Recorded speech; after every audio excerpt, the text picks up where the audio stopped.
চক্রবর্তী বাঁশির সুরে স্বপ্ন দেখেন বড় হওয়ার। বেল পদ্ধতিতে কৃতিত্বের সাথে এসএসসি পাশ করলেও রাইটারের অভাবে দেয়া হয়নি এইচএসসি। চোখ না থাকলেও হাল ছাড়েনি শুভ। স্বপ্ন দেখেন নামকরা মিউজিশিয়ান হয়ে বাবা মায়ের দুঃখ কিছুটা হলেও দূর করবেন। গাইবান্ধার সুন্দরগঞ্জের রতন চক্রবর্তী আর বীণা রানীর 2 সন্তানের মধ্যে শুভ প্রথম। জন্মের 6 মাস পর তারা বুঝতে পারেন শুভ দেখতে পায় না। উন্নত চিকিৎসায় বাধা হয়ে দাঁড়ায় দরিদ্রতা। পড়াশোনার পাশাপাশি রপ্ত করেন বাঁশির সুর। বাঁশির সুরে নিজের মতো করে গড়ে তোলেন নতুন পৃথিবী। অপারেশন করছি, সেখান থেকে আমাকে ডাক্তার বলছিল যে ও যখন বয়স হবে তখন একটু হালকা পাতলাভাবে চলতে পারবে। চলতেছে সে, কিন্তু সে এসএসসি পরীক্ষা লালমনিরহাট থেকে পাশ করছে। এখন এইচএসসি পরীক্ষা আমি 2 ট্রাম ওর আর কি রাইটার জোগাড় করতে পারিনি, এই জন্য ওর পরীক্ষা দেওয়া ভাগ্যে জোটে নেই। জন্য আমার যতটুকু করণীয় কর্তব্য যেটা ইয়ে হয় সেটা পিতা হিসেবে যেটা করণীয় কর্তব্য এটা আমরা করতেছি আর কি, চেষ্টা করতেছি। পরে ও যখন হলো তখন হলো একটু কষ্ট হয়েছিল, পরে মাথার মধ্যে আঘাত পড়ছিল, তখন থেকে একটু চোখের সমস্যা বুঝতে পারলাম কখন 6 মাসে যখন আমরা অনুষ্ঠান করব।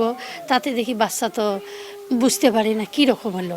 3-4 মাস গেল, যাওয়ার পরে বুঝতে পারলাম। পরে ডাক্তার দেখালাম, ডাক্তার বললো যে চোখ অপারেশন করতে হবে।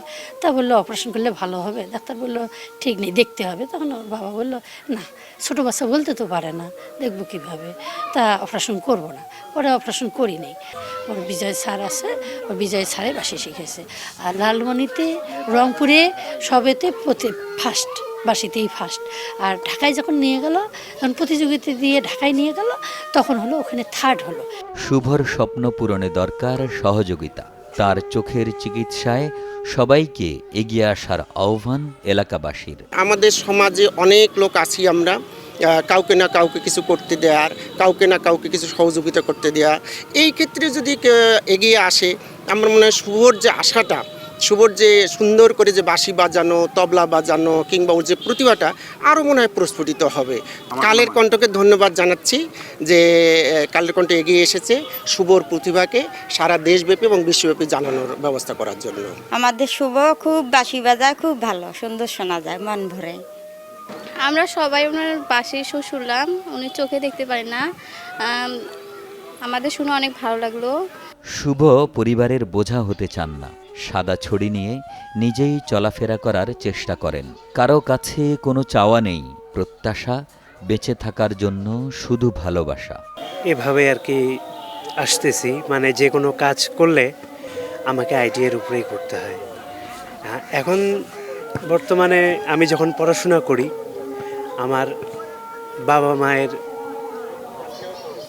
সাহায্য সহযোগিতা আমি পেয়েছি। তাছাড়া গ্রামবাসী যারা পাড়া প্রতিবেশী তারা ছিল, তারা তো ভাবছে যে তুই তো চোখে দেখিস না, তুই তো কানা, তুই তো আর কি করবি, তোর দ্বারা আর কি হবে। এখন মনে হয় যে আমি প্রতিবন্ধী মানুষ, আমি কিছু দেখতে পারি না বা আমার চোখে আলো নেই। একজন সাধারণ মানুষ কিভাবে হাঁটা চলাফেরা করে, আমাকেও ওইভাবেই চলাফেরা করতে আমারও ইচ্ছা করে। কিন্তু কি করব, করার তো আর কিছু নেই। এখন যা করি সব আইডিয়ার মধ্যে। তো বাঁশিটা শেখার পিছনে একজনকারই অবদান আছে, ডাক্তার জাকিরুল ইসলাম ফারুকি।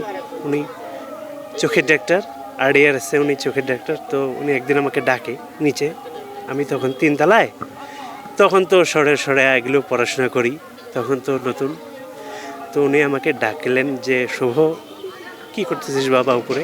তা আমি বললাম যে স্যার টিচার পড়া দিছে, ম্যাম পড়া দিচ্ছে, তো পড়া কি পড়তেছি। তো উনি এমন একজন মানুষ ছিলেন, উনি আমাদের সঙ্গে হাসি ঠাট্টা আমাদের সাথে, মানে আমরা যেন কষ্ট যেন না পাই সে ব্যবস্থায় উনি করেছিলেন। তো উনি বললো যে একটা কথা বলবো বাবা, রাখবি? আমি বললাম যে হ্যাঁ স্যার বলেন। কয় তোর মধ্যে আমি একটা জিনিস পাচ্ছি। কি স্যার?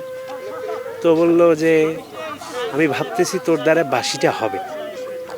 তা আমি তো তখন তো ছোট মানুষ, তখন আর কি বলবো। আমি বলছি যে স্যার ওইসব আমার দ্বারা হবে না, ওগুলো বলিয়ে লাভ নেই।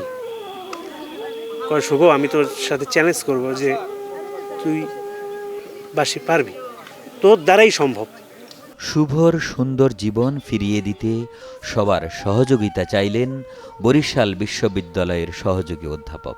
আমি মনে করি যে কোনো প্রতিষ্ঠান যদি শুভর চোখ ভালো করার জন্য এগিয়ে আসে, সে দৃষ্টি ফিরে পায়, তাহলে শুভর যে প্রতিভা, আরও এই প্রতিভা উত্তরোত্তর বৃদ্ধি পাবে এবং শুধু সুন্দরগঞ্জ নয় অথবা গাইবান্ধায় নয়, সারা বাংলাদেশে এমনকি পৃথিবীর বুকেও শুভ এক দারুণ এক প্রতিভা হিসেবে বিকশিত হতে পারে। আমি আহ্বান করব সমাজের সমাজহিতৈষী মানুষ, সমাজসেবক এবং সরকারি বিভিন্ন প্রতিষ্ঠানের যারা ঊর্ধ্বতন কর্মকর্তা আছেন, তারা এই প্রতিবেদনটা দেখে অন্তত এই কাজে এগিয়ে আসবেন যাতে শুভ তার দৃষ্টিশক্তি ফিরে পায়।